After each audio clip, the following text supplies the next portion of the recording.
see a show of hands. How many of you have unfriended someone on Facebook because they said something offensive about politics or religion, childcare, food? And how many of you know at least one person that you avoid because you just don't want to talk to them? You know, it used to be that in order to have a polite conversation, we just had to follow the advice of Henry Higgins in My Fair Lady, stick to the weather and your health.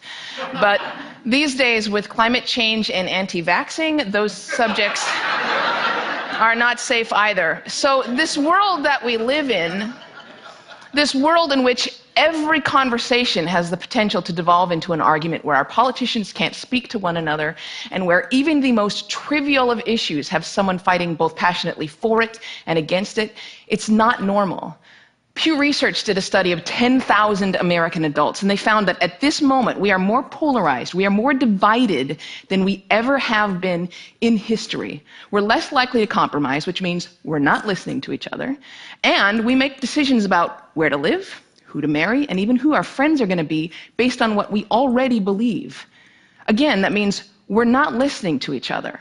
A conversation requires a balance between talking and listening, and somewhere along the way we lost that balance.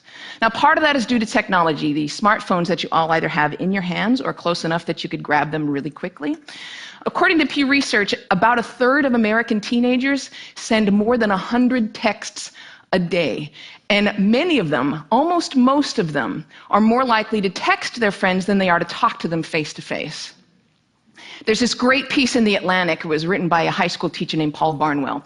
And he gave his kids a communication project. He wanted to teach them how to speak on a specific subject without using notes. And he said this: I came to realize that conversational competence might be the single most overlooked skill we fail to teach. Kids spend hours each day engaging with ideas and each other through screens, but rarely do they have an opportunity to hone their interpersonal communication skills. It might sound like a funny question, but we have to ask ourselves, is there any 21st century skill more important than being able to sustain coherent, confident conversation? Now, I make my living talking to people. Nobel Prize winners, truck drivers, billionaires, kindergarten teachers, heads of state, plumbers. I talk to people that I like, I talk to people that I don't like, I talk to some people that I disagree with deeply on a personal level, but I still have a great conversation with them. So I'd like to spend the next 10 minutes or so teaching you how to talk and how to listen. Many of you have already heard a lot of advice on this, things like look the person in the eye, think of interesting topics to discuss in advance, nod and smile to show that you're paying attention. Repeat back what you just heard or summarize it. So I want you to forget all of that. It is crap. There is no reason to learn how to show you're paying attention if you are, in fact, paying attention.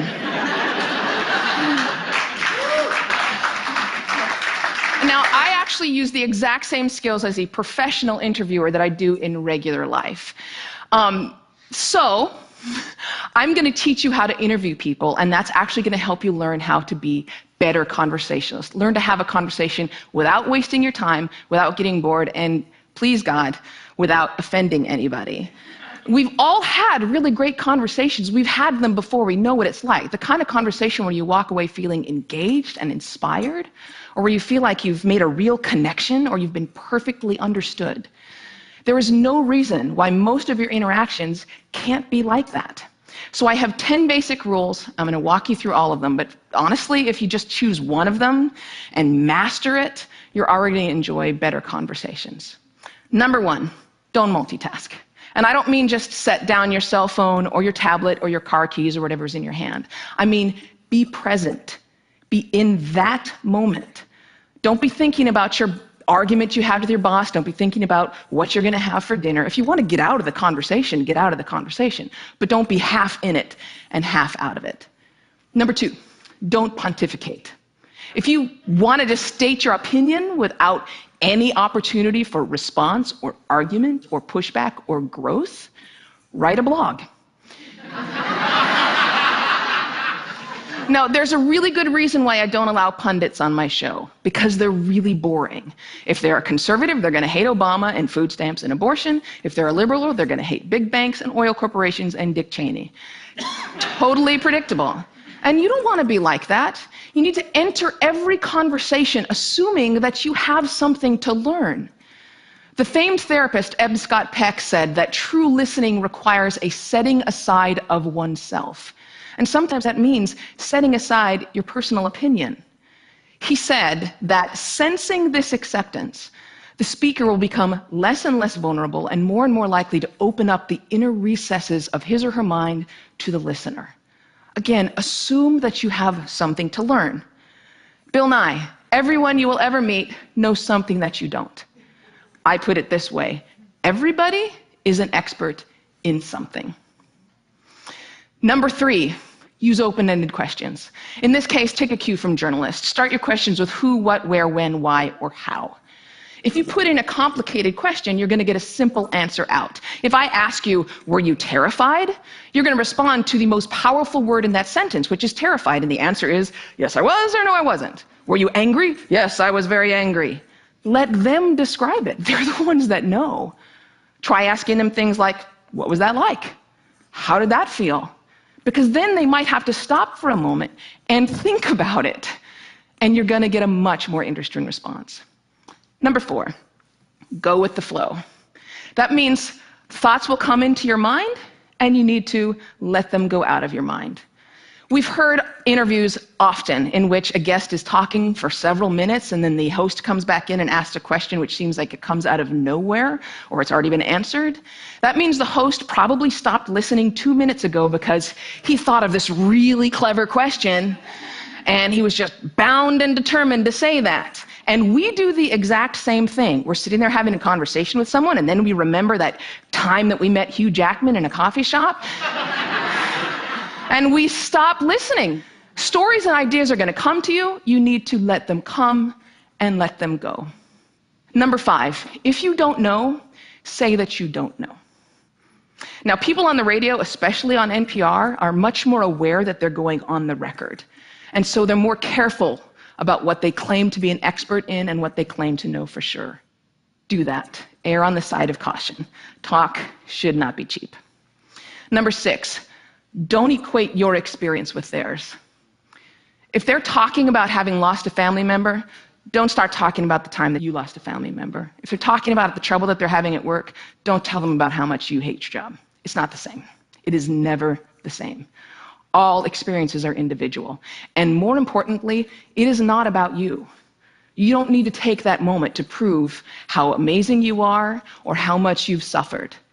Somebody asked Stephen Hawking once what his IQ was, and he says, I have no idea. People who brag about their IQs are losers.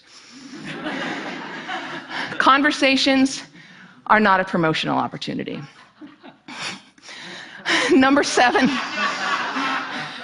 try not to repeat yourself. It's condescending, and it's really boring. And we tend to do it a lot, especially in work conversations or in conversations with our kids. We have a point to make, so we just keep rephrasing it over and over.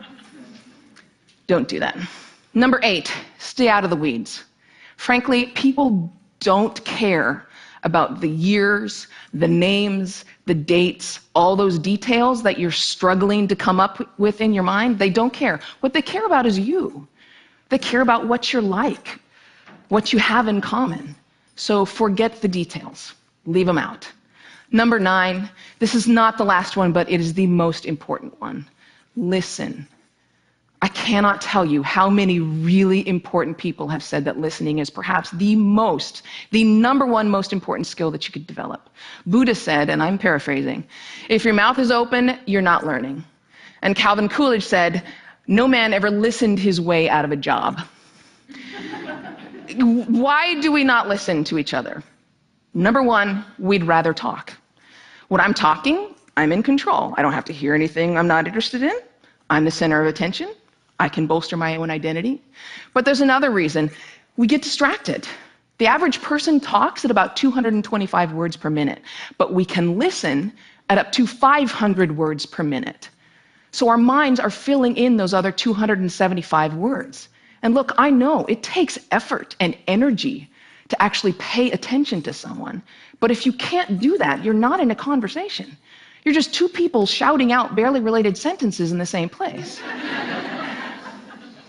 You have to listen to one another. Stephen Covey said it very beautifully. He said, most of us don't listen with the intent to understand. We listen with the intent to reply. One more rule, and number 10, and it's this one: be brief.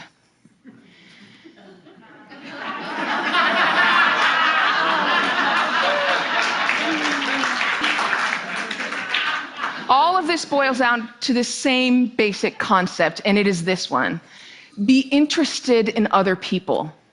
I grew up with a very famous grandfather, and there was kind of a ritual in my home.